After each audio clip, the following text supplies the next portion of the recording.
이런 사실관계를 바탕으로 먼저 주요 기관 봉쇄 계획 및 단전단수 조치 문건의 존재 여부와 그 구체적인 내용에 대해서 살펴보면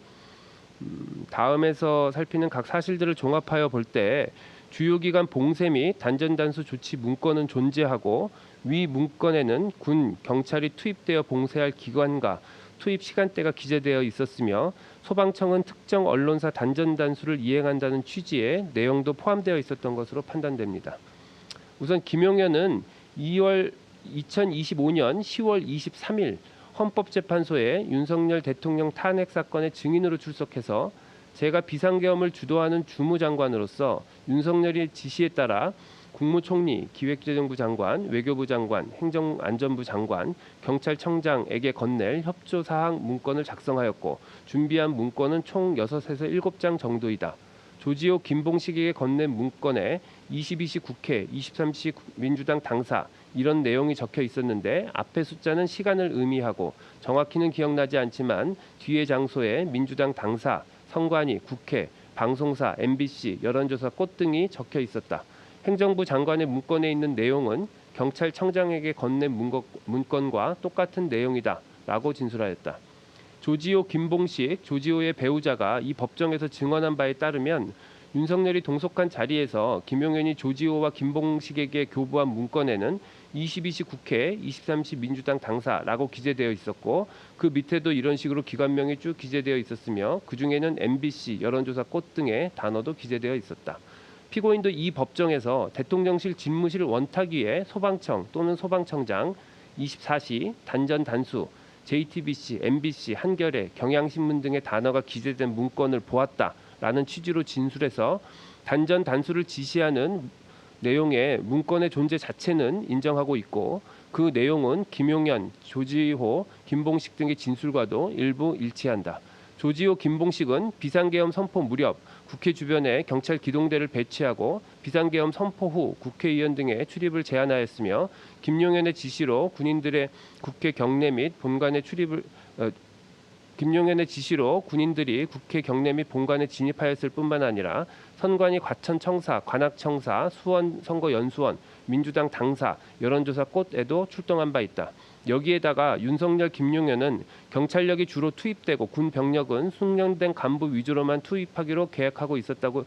취지로 진술하고 있는 점, 김용현은 병력을 투입할 우선순위는 국회와 선관위였고 민주당 당사와 여론조사 꽃은 우선순위에서 떨어지는 곳이었다. 여기는 병력이 제한되다 보니까 시간을 봐서 병력을 투입하는 걸로 그렇게 생각하고 있었다라고 진술하기도 한 점을 더하여 볼 때 결국 주요 기관 봉쇄 계획 및 단전단수 조치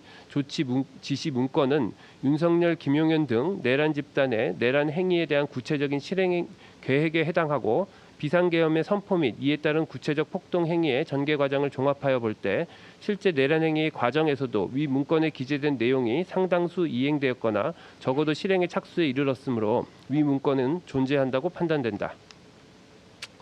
다음으로 피고인은 윤석열로부터 주요 기관 봉쇄 계획 및 단전단수 조치 지시 문건을 교부받고 특정 언론사에 대한 단전단수 이행을 지시받았는지 여부를 살피건대 이도 다음에서 살피는 사실과 사정 등을 종합하여 보면 피고인이 위 문건을 교부받고 특정 언론사에 대한 단전단수 이행 지시를 받은 것으로 판단됩니다. 관련 사실은 김용현이 윤석열의 지시로 국무총리, 행정안전부 장관, 외교부 장관, 기획재정부 장관, 경찰청장 등에게 교부할 문건을 만들었고 실제 한덕수, 조태열, 최상목, 조지호, 김봉식에게 해당 문건들이 교부되었다. 더구나 윤석열은 김용현이 19시경 찾아와 국회 외곽은 경찰이 경비를 서야 할 것 같다고 하길래 내가 경찰청장에게 전화를 걸어 바꿔주려고 하다가 서로 지휘, 소관부서가 아니기 때문에 조지호와 김봉식을 삼청동 안전가옥으로 오라고 하고 김용현을 데리고 들어갔다. 거기서 잘 협조해달라고 했다. 라거나 김용현이 국회 바깥 외곽을 경찰 지원을 받았으면 좋겠다고 하길래 경찰청장 및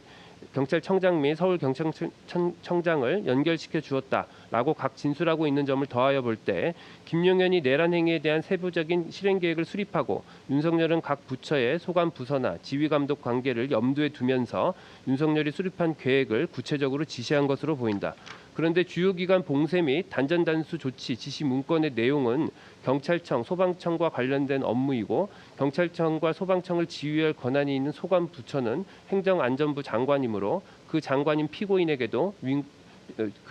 피고인도 위 문건을 교보받았을 것으로 보인다. 또한 피고인은 허석권에게 전화를 걸어 경찰이 24시 특정 언론사에 대한 진입 계획을 알려주며 특정 언론사 단전 단수를 언급한 사실이 있는데 이는 주요 기관 봉쇄 계획 및 단전 단수 조치 지시 문건의 내용과도 일치하며 계엄 당일 소방청에 경찰의 특정 언론사 진입 계획 및 단전 단수에 대해서 언급한 사람은 피고인이 유일하다. 대통령 CCTV 영상에는 피고인이 여러 차례 상의 왼쪽 안주머니에서 문건을 꺼내어 펼쳐 보이며 확인하는 장면, 대접견실에서 다른 사람들이 모두 퇴장한 상황에서 피고인이 문건을 꺼내어 한덕수에게 보여주며 설명하는 장면이 녹화되어 있다. 피고인은 21시 14분경 다시 직무실에 잠깐 들어간 자리에서 원탁 위에 놓인 언론사 단전 단수에 대한 계획이 기재된 문건을 얼핏 보았을 뿐이고 상의 안쪽 안주머니에 있는 문건은 주요기관 봉쇄 계획 및 단전단수 조치 지시 문건이 아니다라는 취지로 주장한다. 그러나 피고인 스스로도 본인이 세 차례에 걸쳐 상의 안주머니에서 꺼내 펼쳐보고 약 11분간 한덕수와 주고받고 손으로 짚어가며 대화를 나눈 문건이 무엇인지 특정조차 하지 못하고 단지 해당 문건이 당일 울산 국민통합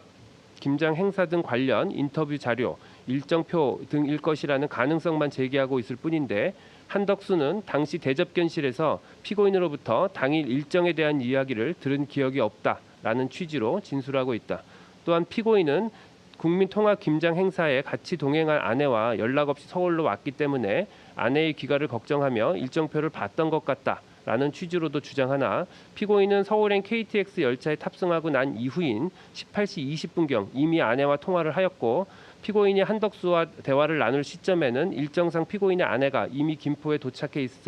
있었을 것으로 보이는 점 등을 고려할 때 피고인의 위 주장은 그대로 신빙하기가 어렵습니다.